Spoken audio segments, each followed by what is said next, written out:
I have a problem.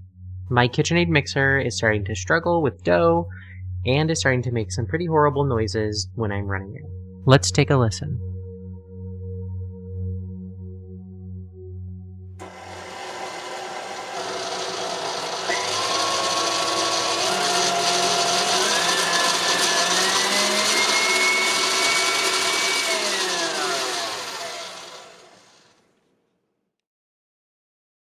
I'm aware a lot of that noise is totally normal for a KitchenAid.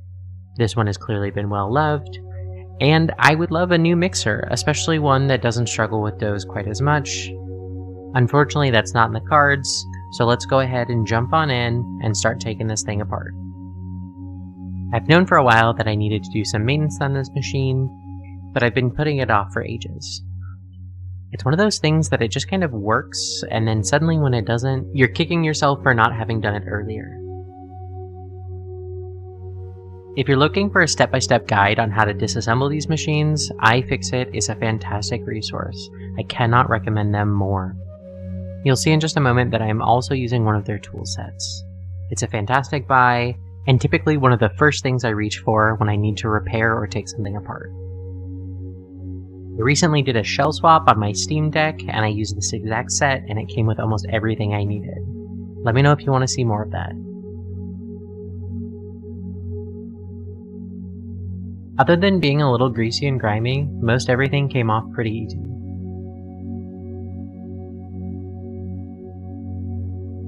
When I was doing research for disassembly, I found a lot of people have issues with this dowel pin.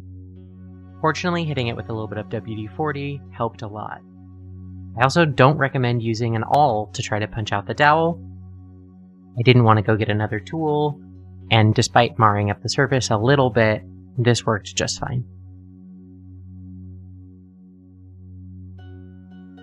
Removing this planetary gear cover gave me a really good idea of the state of the rest of the machine. The grease looks really rough, but fortunately no major damage. Everything's moving freely, but the grease is almost split. It's thin and oily in parts, and thick and gelatinous in others. So far, nothing to be really worried about.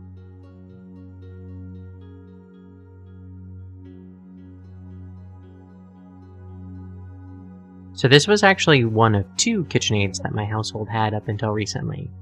This one was gifted to my wife back in the late 2000s, and the other was mine that I picked up at Goodwill for about $20 in 2013 or so. When we moved in together, we decided we really didn't need two KitchenAids. So mine sat in storage until a few weeks ago when I gave it away. But I'd be fooling myself to think that that secondhand mixer wouldn't have needed the same procedure done to it.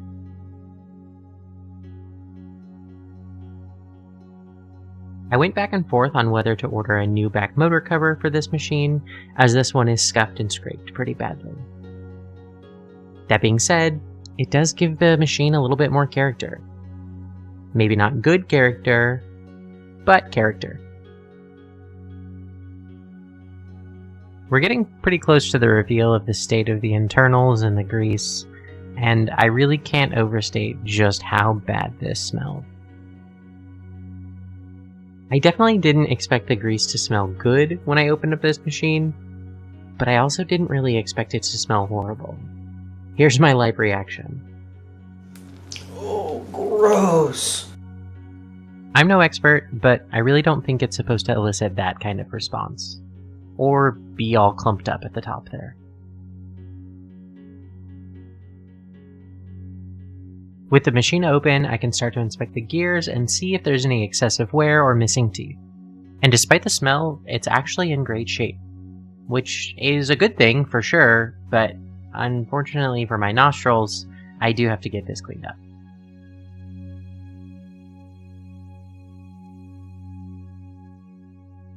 The grease I ordered didn't come with a new felt gasket. Despite that, this one seemed in pretty good shape, so I reused it.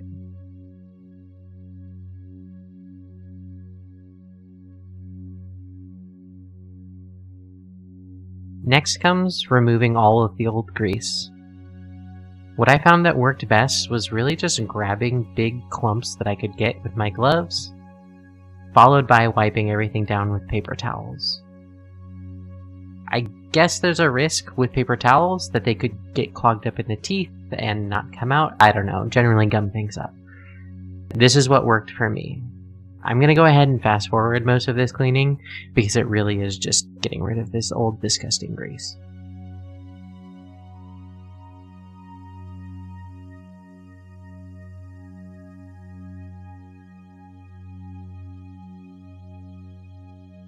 At this point, to get between the teeth a little bit better, I started using a degreaser and a toothbrush, and it worked really well.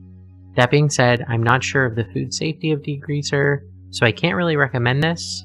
I did make sure to clean it really well before applying the new grease, so honestly, it should be fine.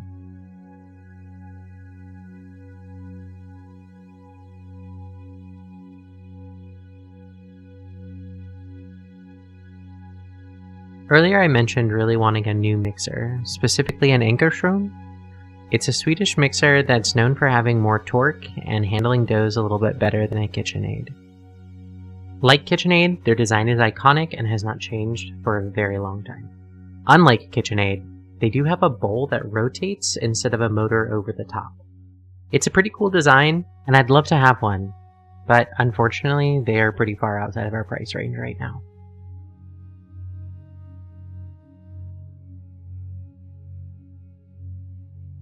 The deeper I got into this teardown and cleanup, the more I appreciated this machine.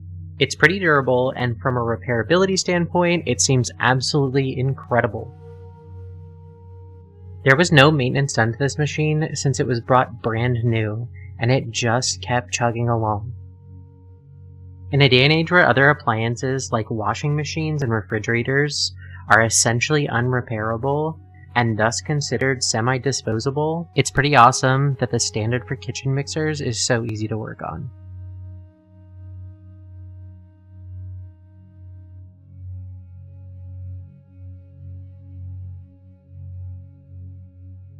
Now that I've removed the old grease and cleaned up the parts, I can see there's nothing wrong with the mechanical portion of this machine.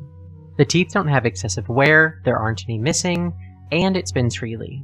Obviously I haven't checked the electronics, but I think it's worth a shot to put this back together and see how it runs.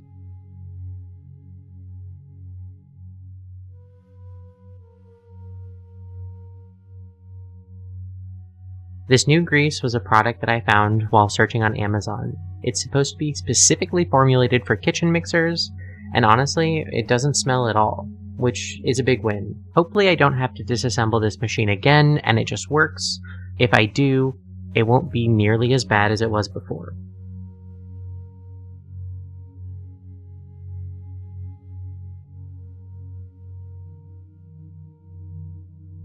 With all the parts together, cleaned up, and re-greased, it's time to start reassembling.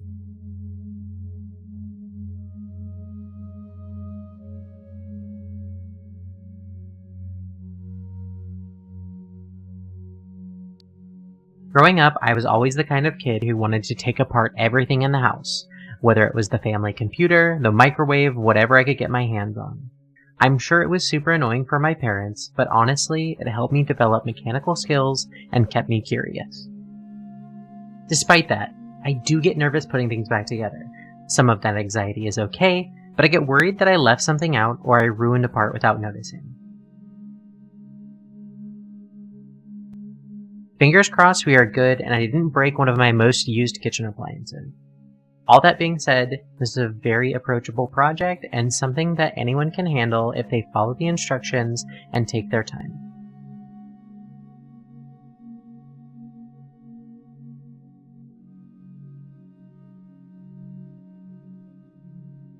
On the subject of repairability, I'd be remiss if I didn't mention right to repair laws.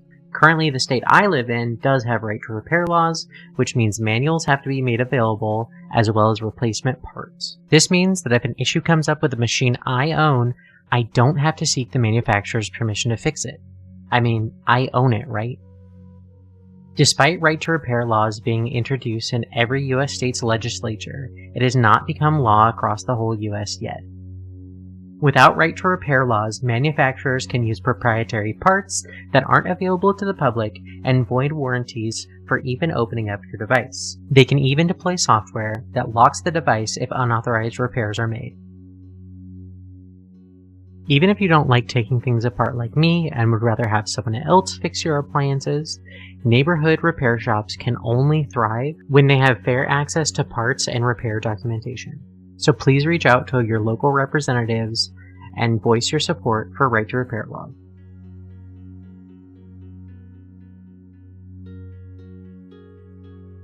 Returning back to my project, we've got everything reassembled and time for a final wipe down. Of course, you know, I can't leave things just the way they were, so I went ahead and printed this little device for the KitchenAid. It's just a little TPU bushing that goes underneath this screw that sets the height of the mixer's head. Although there's more improvements I'd like to do to this machine in the future, for this video we're about wrapped up.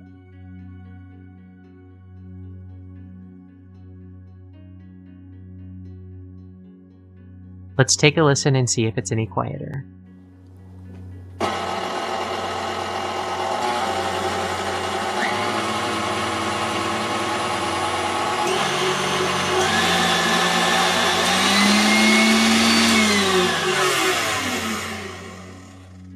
I think that sounds much better. Lastly, we need to do the dime check to make sure the height of the head is set correctly.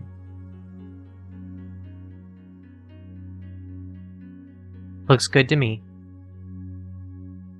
And that wraps up this little repair. Thank you so much. Please like, subscribe, and comment.